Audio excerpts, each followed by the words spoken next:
Hello and what's up, guys? This is Tavon back here with another Hornets Daily podcast. My name is Tavon, and we're sponsored here today by Underdog Fantasy. Underdog is right there. Make sure you download the app as well as the QR code that's right there on the right hand side of things. The Hornets, as we talk about the topics about everything in regards to that game yesterday, they lose another heartbreaker to the Indiana Pacers, 114 to 112.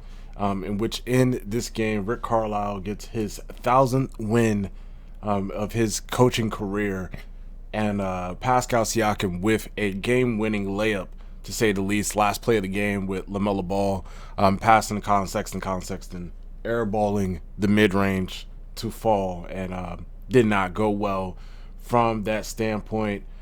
Hornets lose out in another close game, losing out 2 games in a row decided by games closer to 3 points or less, or 3 points or more.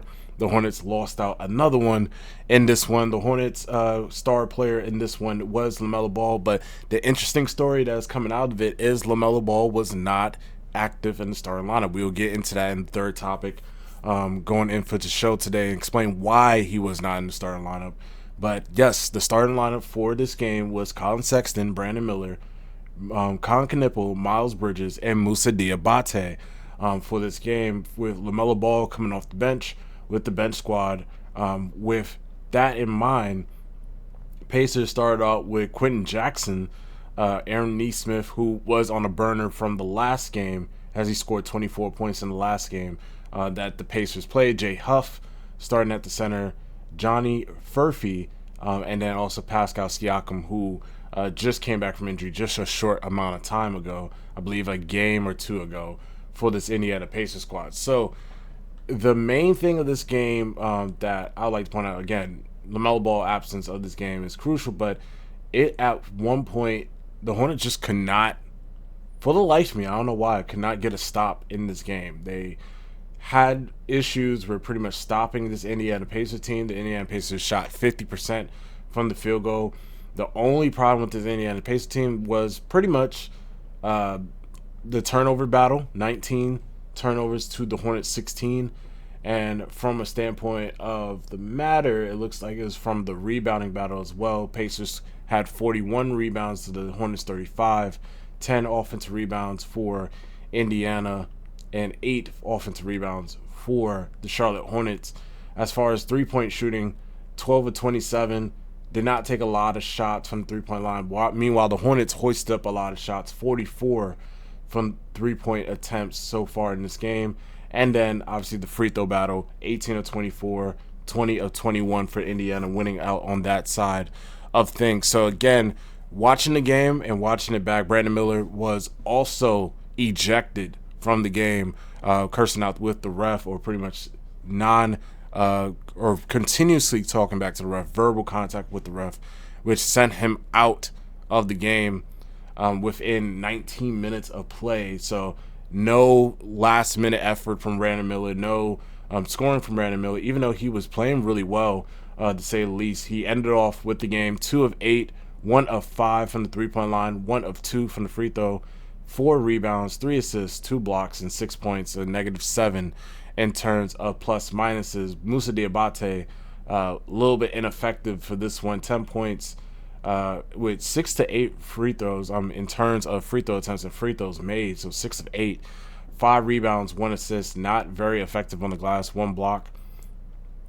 in 35 minutes of play. Miles Bridges, a highlight man of tonight, besides from LaMelo, 7 of 13, 3 of 6 shooting from the three-point line, 2 of 4, 6 rebounds, 4 assists, 1 steal, 19 points, and then Colin Knipple, who's on a slump in terms of shooting. Last game, 4 of, I believe, 17. This game, 5 of 12, 41%, 2 of 6 from the three-point line, 6 of 6 from the free throw line, 8 rebounds, 3 assists, 1 steal, 18 points, to say the least. Still getting his shots, still getting his points, but again, just on a shooting slump, has shot in 50% over the past 2 games. Colin Sexton, 5 of 9, starting in the point guard role, 1 of 3 shooting, 5 assists, 2 steals, 3 turnovers, 11 points. Did his fair share, did what he had to do in this game. But the main story for this Hornets team was LaMelo Ball coming off the bench. And boy, was he a spark plug, to say the least. 12 of 24 shooting, 50% shooting, 7 of 15 from the three-point line, 3 rebounds, 8 assists, 3 steals, 33 points. 33 points of good, effective LaMelo Ball 26 minutes. Goes to show you that pretty much at any point in time, LaMelo Ball can light up the scoreboard with the best of them. And he also can show that he can get to the rack at will against the best of them as well. Regardless if it's the last place Indiana Pacers team, to say the least, still good to see LaMelo Ball attacking again to the rim at a moment's notice. PJ Hall, 10 minutes off the bench, being that backup role for this Hornets team. 1 of 2 shooting, getting 4 rebounds, 1 assist in this game. Didn't do too bad, to say the least. But again, the bench didn't really provide much in this game. Lee McNeely with 11 minutes. Didn't really get much with 2 points, 1 rebound, 1 assist. Sion, 1 of 3, mostly in there for defense, 2 rebounds, 2 assists. Josh Green, 1 of 3, 1 of 2 from the 3-point line, 3 points for him. And T-John with 2 of 5 with 13 minutes, 0 of 3 from the 3-point line, 2 rebounds, including an air ball, and 1 assist for 4 points as well. So again, not enough bench scoring from the other guys besides from LaMelo Ball. And the Hornets unit, even though eclipsing 100 points and going neck for neck against this Indiana Pacers squad, they just could not stop the likes of Pascal Siakam. Pascal, leader of this Pacers team, 30 points, 14 rebounds, 3 assists in this one, 3 of 3 from the free throw line, 3 of 4 from the 3-point line, 12 of 23 shooting in total. Add that on with TJ McConnell coming off the bench, and always a nuisance for most people in any form, especially in the backup squad. TJ McConnell, 10 of 17, 1 of 3 from the 3-point line, 8 assists, 4 rebounds, 4 steals, 23 points in this game as well. Andrew Nembhard did not play in this game due to illness. So with that in mind, the Pacers pretty much had to work with a lot of indiscrepancies, to say the least. Aaron Nesmith, guy that lighted up from the last game, 5 of 12 shooting, 3 of 7 from the 3-point line, 5 rebounds, 2 assists, 1 steal, 1 block, 16 points in this one. So, and much of the Indiana Pacers squad didn't really do much off the bench either. So there's always one guy that's coming off the bench basically scoring, helping out with this team.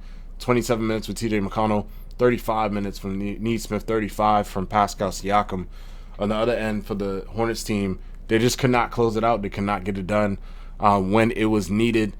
And it goes to show, again, the late game execution of this team. They just cannot, one, get the proper rotations in when it matters the most, but two, and that's more on Charles Lee in a sense, for the timing of his lineups and if anything, but also just the tempo of the game. He calls a timeout when LaMelo Ball was actually extremely hot, technically ices Ball on his effective shooting and lighting up the Indiana Pacers, but also in a sense kind of not playing in towards the hot hand of the players that's out there on the floor. Maybe continue on with Colin Sexton. Now, I think he did eventually play the lineup with LaMelo Ball, Colin Sexton, Bridges, Knipple, and I believe Musa at one point, just to play it in due to the Brandon Miller ejection out the game. But he played it a little bit too late to my liking, playing more of Sion for the defensive play. Then again, still nothing to do on the final play where LaMelo Ball had the ball in his hand, tried to pass it off to Colin. He said later on in the post game that he kind of made a mistake right there into passing it off and probably should have been a little bit more aggressive. But he also said that pretty much he trusted Colin with taking the shot. So, understandably so. But again, Pacers beat out the Hornets, and the Hornets lose a second one. Their record now going into everything as it is now 13-25, and they're still in 12th place, but tied with Brooklyn still, as Brooklyn has yet to still play their game, and I believe they lost their last game as well. With that in mind, Indiana now moves up to 7-31. They are still the worst team in the Eastern Conference as of right now. But again, this is a game that the Hornets should have won, necessarily so. And again, with the Toronto Raptors, again, that was a game that they should have won. So again, they losing games that they should win, and now they're going into the Utah are pretty much playing against Utah in their next up-and-coming game, which will be in Salt Lake City. So they're going to be visiting Utah on Saturday at 9:30 p.m. Eastern time. And one got to wonder how they're going to play against this Utah team who just came off a victory, beating out the Dallas Mavericks close to a fourth quarter game, to say the least. And it was a really good game between those two teams, especially two teams that is close to each other in terms of playing spot. Dallas right now 11th spot, Utah 13th. So again, they are eager for wins and they're actually playing a good brand of basketball. But has say, ladies and gentlemen, this Hornets team definitely needs to continue winning games coming forth, because their standings coming up right now, the games that they're coming up right now are against some solid teams, or at least teams that they can beat in a game, to say the least. Because again, the next 5 on the schedule, and it looks like it's going to be a road trip coming off from here, is Utah, LA Clippers, who are currently, I believe, 13th in the stand. No, they're 12th in the standings as of right now, which is the Clippers. Utah is 13th. LA as of right now, LA is 5th on the Western Conference standings. Golden State, I believe, is 8th. Yes, they are. And Denver, without Jokic, is currently 3rd on the standings. Following after that, for next week, it will be then the Cleveland Cavaliers, which is going to be on ESPN, which is going to be a national broadcast the game. Then Orlando, then Washington following that. So again, road trip, then back to Spectrum Center for a game, and then another game following that against the Orlando Magic, and then coming back to Spectrum on Saturday, January 24th. So, ladies and gentlemen, we need to get these wins coming up very soon, but hopefully we can do it. And that brings me off to my next topic. Charlotte currently right now are 4-12 in the clutch this season, and 0-6 decided by 3 points or more. And this comes off from the Hornets Reddit.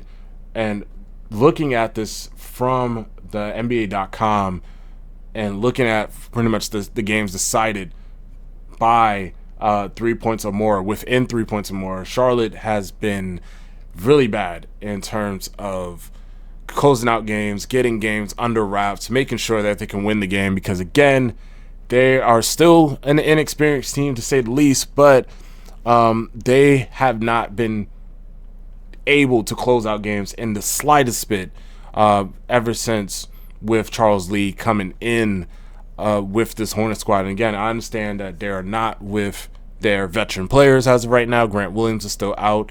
Only vet that you can consider will be Pat Connaughton, Mason Plumlee, and even if you could say Colin Sexton, to say the least. But again, no contributions to winning as of right now, and it's very, very bad. And it's been very apparent, to say the least. Toronto, Milwaukee, ever since they played against Milwaukee, it's been nothing but buzzer beaters ever since. They beat out the Chicago Bulls in a kind of close game, to say the least, but they already had an advantage over the game. They was already up by 10 at one point, and then they just closed out the game. So great by them. But then you go against the OKC Thunder, you blow them out quickly. It has some sparks of coming back, but they shut that down.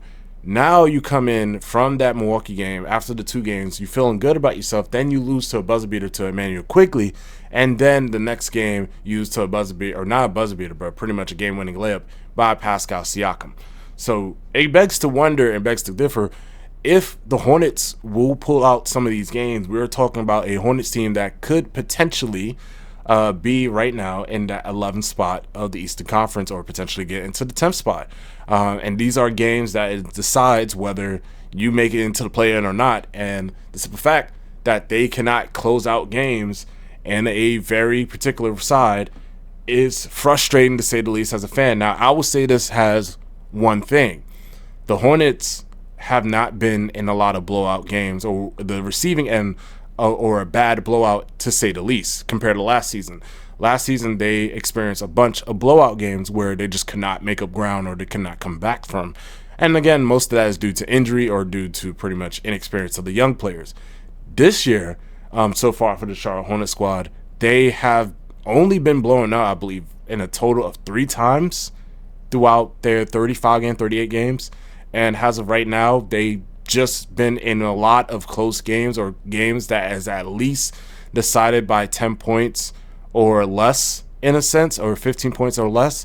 So I wouldn't even consider that as a blowout. I consider that as a competitive game, to say the least. So one I can say is the Hornets have been improving in terms of being a more competitive team. And that obviously goes to the fact that they're more healthy and they actually have talent on their roster, and they actually have a good makeup for their talent on the roster. And thanks to that is the front office and their management, how they putting this team together and how they are building off the young players. They're patient with their young players as of right now. So it just goes to show that. But again, as of now, they're 4-12 in clutch, 0-6 decided by 3. Some of this has to do with Charles Lee's rotations. I can definitely tell you guys that. Some of it has to do in terms of inexperience and how players play. Remember when I said for the last video, especially the video when they play against Milwaukee at home, when Giannis finished the game with an alley-oop dunk from Kevin Porter Jr., I said Brandon Miller pretty much kind of cost the game in a way by getting that offensive foul. He didn't have to push off from Kyle Kuzma. And then off the ghost screen, he did not communicate well with whoever was defending Ryan Rollins on that last play, and which led to that ghost 3-3 by Kuzma.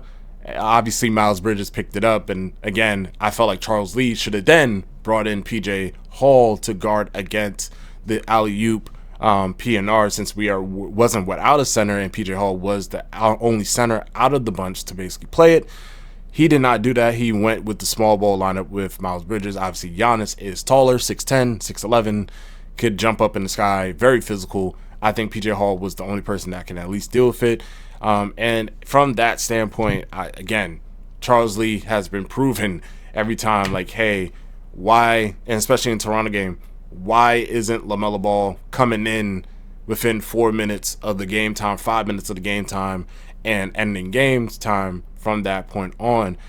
He makes the excuse that, or says that, hey, we're playing back-to-backs, which I get in a sense, but it's also to prevent injuries, and I get that, but you want wins more than anything. You're playing to win. You're not playing for the health of the team or health of the star player. Now, obviously, you want to keep your star player healthy. I get it. But at some point, you got to instill a winning culture. And this is not winning culture whatsoever against Toronto and against Indiana, to say the least. And then the rotation a little bit later with, I felt as though Brandon Miller obviously getting ejected is a little immature on his stance, even though he has some reason to basically be mad at the ref for the call that happened on the floor during that time against Indiana. But again, something that you just gotta just be quiet about, move on to the next play, and basically just go from there. Not only does he take a fine from that game, he basically ended up not being a factor at the end of that game, and that ended up losing against the Indiana Pacers because they sure needed his firepower and his length on the defensive end to at least play against some of the Indiana Pacers guards and also forwards, if anything, if he had switched on to them. So again, a tough loss against Indiana. And again, this shows right here the immaturity and still some steps that Charles Lee needs to do in his rotations. I understand that injuries happen. I understand that he's dealing with a young team, but it's at a certain point where you have to encourage winning into the equation. And I don't think Charles Lee did none of that, especially for these past 2 games so far. So again, we'll see, and we'll go over the topic some more in the next topic or so. But first, we got to go with our branding for today. It is Underdog. From fast breaks, buzzer beaters, and block parties, we are back, and Underdog is the best place you can get all the action. Playing on Underdog is easy. Just pick whether your favorite player will go higher or lower on stats like points, rebounds, steals, and more. Get your picks right, and you can win up to 5,000 times your cash. For this week on Underdog, I am looking at Con Knipple and his play so far coming in, and the stats over the last 5 games. Against Indiana, 18 points, 8 rebounds, 3 assists, 11 points, 8 rebounds, 3 assists against Toronto, 23 points, 5 rebounds, 5 assists against OKC, 18 points, 5 rebounds, 1 assist against Chicago, and 26 points, 4 rebounds, 3 assists against Milwaukee in his homecoming game. Knipple is going against the Utah Jazz. Utah, guys, and I'm going to let you guys on a little fact right here. Utah has allowed 20 points to a guard or a wing player, at least a guard in a standpoint, in the past 5 games. If you don't believe me, I can bring up the facts for you right now. With Utah going against Portland, which was a few games back, Shaedon Sharpe with 29 points, Denny Avdia with 33 points in that one. Against the Clippers, where they played 20 points for James Harden. Even though he shot 5 of 14, he got to that free throw line down to 11. Against OKC, a complete nuke of Shai Gilgeous-Alexander with 46 points. Also, AJ Mitchell coming off the bench, 16 points for him in that game. And then finally against Golden State, Stephen Curry, 31 points, 8 of 18, 6 of 12 from the three-point line. DeAnthony Melton, 13 points, 5 of 11 coming off the bench with 24 minutes. So, and it goes to show you, again, Dallas Mavericks game yesterday, just last night. Max Christie, 16 points. Najee Marshall, 17 points. Klay Thompson off the bench, 23 points with 28 minutes to go. So it goes to show you that I believe this Utah Jazz team will give Knipple at least a higher of points of 20 points or more in this game. And even though he's been shooting really bad in the past games, I believe to go higher on Knipple and his scoring coming up against the Utah Jazz. Do I also believe in his rebounding? Yes, he's been averaging almost close to 5 rebounds per game through these past 5 games. And do I see it against Utah? I definitely do. Now, in his terms of three-point shooting, getting threes up, do he makes over 3 three-pointers? Yes, I feel like he can.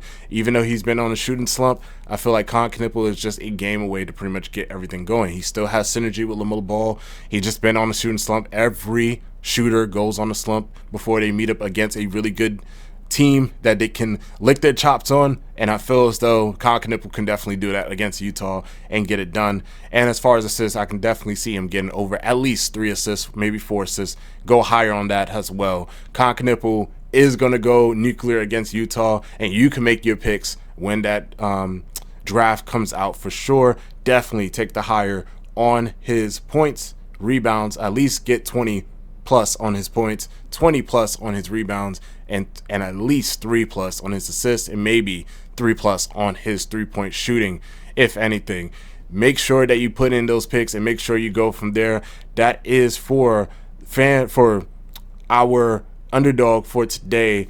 Download the app today, and you can use the promo code BasketballFans, which is down below, to score $75 in bonus entries when you first play your first $5. That is promo code BasketballFan from Underdog. Make your picks, win money, and you can get your prize for today. And again, ladies and gentlemen, make sure you bet on that Knipple pick. It's right there. That QR code is right there. Make sure you download the app, get that Knipple pick. You're going to thank me later. If not, hey, you can send me to the messengers. Let me know in the comments if you do it. If not, hey, I tried.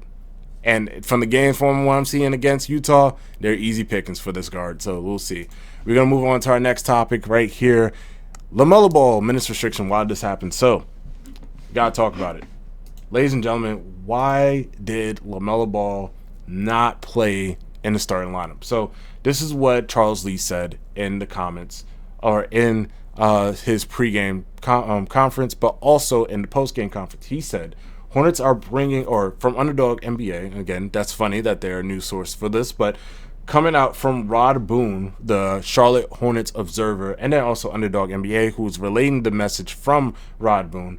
Hornets are bringing LaMelo Ball off the bench to maximize his availability on back-to-backs so he can play more in the fourth quarter. So, in a sense, they are basically limiting LaMelo Ball's minutes to at least give him some more playing time in the fourth quarter. So, that way, they do not burn him out very quickly or give him a lot of minutes to basically survive. They're going to try to make him play as much as possible, but as far as minute restriction goes, they're going to try to restrict his minutes to at least, and it seems like a pattern of 25 to at least 28 minutes per game, and bring LaMelo Ball in during the fourth quarter to basically ease out the back-to-back games that's coming up for this Hornets team. So understandably so, and we understand why this is happening. Now, for that reason, for LaMelo Ball coming out from the back-to-backs, we also got to wonder what is the comments that Charles Lee said of why LaMelo Ball is coming through. So go in here. LaMelo Ball said, I didn't start today, so I can finish off the back end. I take full responsibility as far as the last play. That was my fault. That last lob, I could have dribbled that out and some silly possessions before that. But the last pass, I should have shot that instead of putting Bull in that position or putting Colin Sexton in that situation. Charles Lee says on LaMelo Ball, he had a great pop tonight, great energy, gave us a huge boost. Obviously, his play and performance helped us out as a team, but his open-mindedness to come off the bench, it shows another area of his leadership and his selfishness, if anything. And for Charles Lee, in the situation of LaMelo Ball, and I'm pretty sure it was a pre-game to say this, has Walker Mel mentioned on the broadcast. This is most likely due to LaMelo Ball 25 minutes per game restriction on his back-to-back in order to get him more play time. So again, ladies and gentlemen, with LaMelo Ball, he was also probable, by the way, for the injury report against this Indiana Pacers team.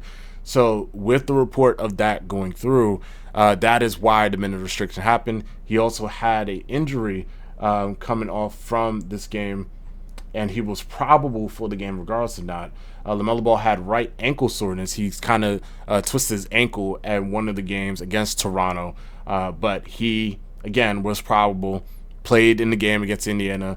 It seemed like the staff are taking precaution to make sure that he is good to go. So if they are saying that they're taking more precaution of his injury history and making sure that he's good to go with his ankle injuries, because again, he had right ankle soreness. They are just making sure that he is taken care of as of right now. Let me know what you guys think in the comment section below on how you guys think of LaMelo's minutes restriction and why this happened in this particular sense. Do you feel that LaMelo Ball should have more sat out the game, or do you feel as though that he should continue to be on a minutes restriction, or do you feel as though that this is more of the staff, one, trying to prevent injury for LaMelo Ball, or two, more of the staff trying to see different things with LaMelo Ball out on the floor without LaMelo Ball on the floor? So let me know what you guys think in the comment section below of why this happened or how you feel this is going to portray to the team, because again, I didn't feel that move until I got a little bit more sense of why they're doing it. But again, it still doesn't make sense. I still feel that Ball should at least eclipse to 28-30 minutes at least in a game, and then go from there. 28 to 30 minutes doesn't really kill anybody. I don't feel as though that it would be a very serious thing. But again, if they want to put him on 26 minutes restrictions, so be it. I understand. Last but not least, we have our last topic of the show today. Bobby Marks, a person from ESPN and a person on Twitter that does a lot of salary cap and looks at everybody and looks at the moves of every team and provides his analysis on everything. And again, a former GM in the NBA, is praising the the Charlotte Hornets management team and how they are moving with their team and staying put and making sure that everybody stays in focus. Now, this is coming off the OKC win, which was two games prior, so this story is a little bit old, but he still even notes and take notice of how the team plays. He says in the comments, or he says in the report, he says, I know the story will be Oklahoma City, but I really like what Charlotte has done with their roster, especially with all the transactions from the summer. The Hornets are now 9-4 when Ball, Miller, Bridges, and Knipple are all in the starting lineup together. Health matters also starting lineups from 2024 to 2025. From right now, 2024 to 2025 is 45 games. As of right now, is 15 games that these players has played with each other. At least in the starting lineup. It was different starting lineups coming in. It's 45 changes from the starting lineup. Right now, it's 15 different changes to the starting lineup as of right now. Again, we're going into game 38, coming out to game 39 now, with Utah coming along the way. Not only does it appear that Jeff Peterson absolutely aced the 2025 draft class, but he got some very intriguing draft assets moving forward thanks to the trade with Dallas and Miami, that he can now either use to bring in another intriguing young player or use to help facilitate a trade for a more established piece that will help accelerate the rebuild process. It took folks on the other side of town, the Panthers, a long time to get right pieces in place from the GM to the head coach to the core of the roster. And once they did, boom, they made the playoffs. The Hornets seem to be on the same trajectory, with the playoffs being an attainable goal in 2026 and 2027 season. So Bobby Marks saying and giving praise to this Hornets team and the front office for making their moves. Big shout out to Bobby Marks, and again, of his content on Twitter, and at least giving NBA fans, even the casual fans, if anything. I know you guys are not casual. You guys live, breathe Hornets news, live, breathe everything, but he gives casual fans at least some insight of how salary cap works and how it works for teams and why they do certain moves and why they expose or at least give up certain salaries or don't make a player guaranteed. He provides all that insight. So again, make sure you tune in to his Twitter page as well, and also just go into reading some of the news articles that he puts out on ESPN as well, because again, it's very credible and he does a great job. And again, a former GM, why would you not listen to him? And again, he wasn't the best, but he was solid. He was solid enough. So again, still look out for him. And again, big praise from him. Let me know what you guys in the comment section think about his talks about this Hornets team. Last but not least, I do appreciate you guys coming in and listening to the Hornets Daily channel. And we, again, coming in to game 38, I believe is now game 39. I got to double check and make sure that it is game 38. Yes, coming in from game 38, going into game 39. Again, this team was pretty much 10 wins going into 11 wins last year. Around this time, they are now 13 wins. So it's to about 3 games improvement. We got to stay a little bit positive despite the negativity, especially against the loss against Toronto and Indiana, to say the least. We got to stay positive. Hopefully we can get some wins. Utah is coming up next. Hopefully we get the W against them. We'll be back with a video tomorrow talking about the matchup against Utah and talking about the injury report as well. And you guys, we do appreciate you guys coming in. We want to sponsor or help with the ad with Underdog. Underdog, we appreciate you doing this video. Make sure you download the QR code for the app for today. And last but not least, leave a like on the video.